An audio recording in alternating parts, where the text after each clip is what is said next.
Ayan, tignan na natin kung ano nga ba ang pwedeng ma-expect. Nailatag na ang draft, nailatag na ang mga pwede nating makita. Early game, sino ba dapat nakakalumang doon? I think merong early game aggression na kayang gawin ng TLPH only because of the fact na parang in terms of poke damage and wave clear, mas mauna sila. Na meron siya, and yung DPS because of that burst ay mararamdaman ng kalaban and magsascale yun. Ayun ang mga gumagamit ng Selena kung paano ba gumalaw itong si Super Prince.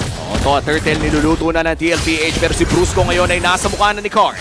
Ganda ng baba dito, nagamit din kagad ng Revitalize sa kabang. Si Carlito the Great pa rin makakuha ng pagong.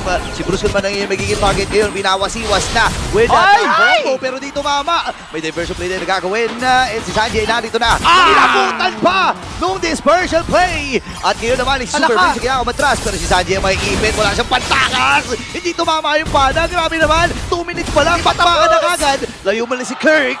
Pero mabubuhay pa rin. Onyx Philippines yung nakuhang turtle ng TLPH kasi dalawa ang napatay nila. Uy, wait lang kasi may bakbakan din! Like ni Carl TC. Ayan na siya, okay na? Ang labang ito, World Champions versus Dark Horse. Oy, nagamit kagad yung Glorious Pathway mula kay Brusco. Kalahating si Super Prince dito. 3 seconds para sa ikalawang pagong ng laban. Pero may vegan sila dito. Gusto ko yung huminga ka bigla ng malalim nung nakita mong may posibilidad na tumama yung pana. Pero mukhang walang laban na magaganap dito para sa Sirin dito. Well, ngayon mapapansin natin lamang talaga si Oheb in terms of gold, has claws. Meanwhile, si Kelra ay may Hunter Strike pa lang din naman. Pero gusto ko lang din pansinin, no, na may gagawing play atang TLPH dito sa top. Oo, pero mukhang expected din ito ng Onyx Philippines. Hindi niya pwedeng sabihin na wala siyang pera dahil grabe ang alaga ni Daddy JP para sa kanya. Naman.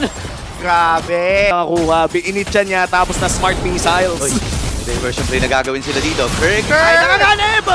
Andun kagad si Carlito!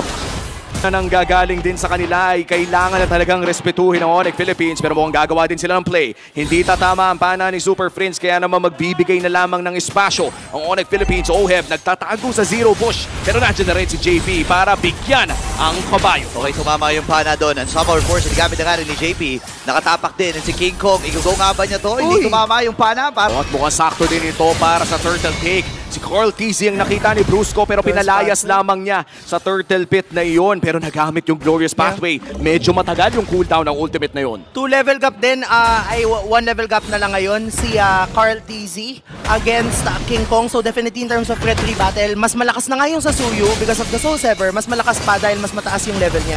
Ngayon, niluluto na ito ng TLPH.